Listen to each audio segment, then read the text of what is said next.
Looking into 2017 and with 2016 and 15 in hindsight, what do you see as the main challenges in the Europe-Africa relations from your perspective? Yeah, Sophie, I think as I had indicated today, there are 5 major developments that are occurring at the same time that will bring huge turmoil in Africa. The first is exponential population growth, which also brings a benefit to the continent, because we will have about 1 billion young people on the continent, which means we will have an extremely good labor force. The problem, of course, is that we're having rapid urbanization at the same time without the creation of a second economy. So we're still an agrarian economy, which means that we will not be able to absorb all of these billion young people into the labor force. At the same time, you have a shrinking labor force. So there's some mutual benefit for Europe and Africa if we can work out a relationship in a way that we can deal with this problem of labor, that we have really a huge potential and you have a need in Europe as well. The second problem for us is this, as I said, rapid urbanization into unplanned cities where there's no sanitation, water, employment, etc. The third is climate change. Again, as I'd indicated today, unfortunately for Africa, it's a victim of climate change, but it was not the cause of climate change.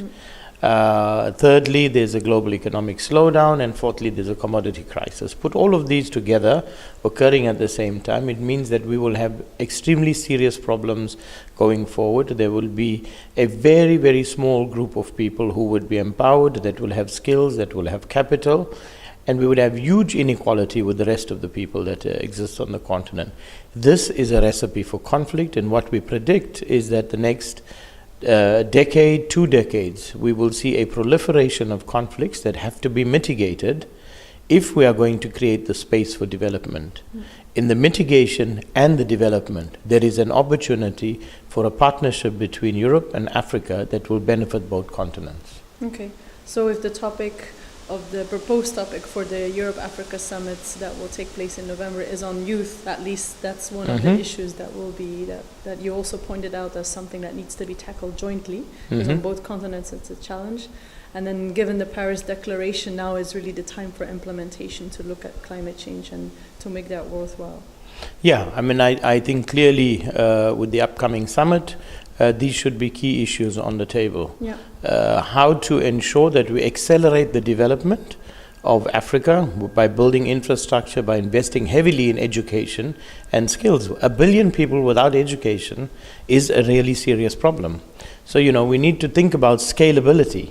And today with technology, you have huge potential for scalability. You can have technology multiplying education very fast. There's all sorts of models that exist all around the world, including here in Europe. So how do we enhance that technology to scale up education as fast as possible? And then on infrastructure is not a difficult thing to do if you have the right skills to roll it out. So we need to look at where do we have a critical mass of skills around the world that we can deploy to ensure that we can move infrastructure as fast as possible. Now, whilst we do that, that's on the development side, we have to then mitigate the conflicts which will occur.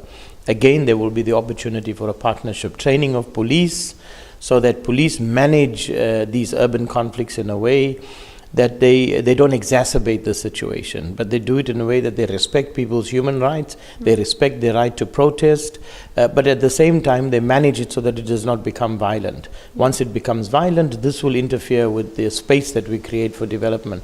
So there are many opportunities on the mitigation space as well, creating spaces for dialogue. How do we use the existing skills that we have, and we build spaces for dialogue by empowering people with gravitas in society, those who are respected, like maybe school principals, police commissioners, religious leaders and others who can broker in all of these internal conflicts that will occur. Yeah. What I also hear from you also today and from listening to you now is making sure that the mechanisms that are in place, the architectures such as the APSA, that they are tailored to emerging conflicts. If you say that there will be a shift to urban conflict, building on the rapid urbanization and the lack of industrialization and the threat that that poses. I'm also hearing this for you to make sure that the mechanisms that are there, that they are rightfully suited to address these challenges. No, absolutely, because you see, the mechanisms that we have, these mechanisms are designed to deal with conflicts once they spill outside a border, or they result in genocide, war crimes, etc. So there's a thresholds, when you can get involved with intergovernmental agencies. But what if we don't reach that threshold? And yet you have a festering conflict in a country that's building and building. And then we get to a point where it is unmanageable because trust levels have broken down. People may have been killed, so that it takes a life of its own and it becomes extremely complex. The trick is, how do we manage that crisis and mitigate it before we get to that point?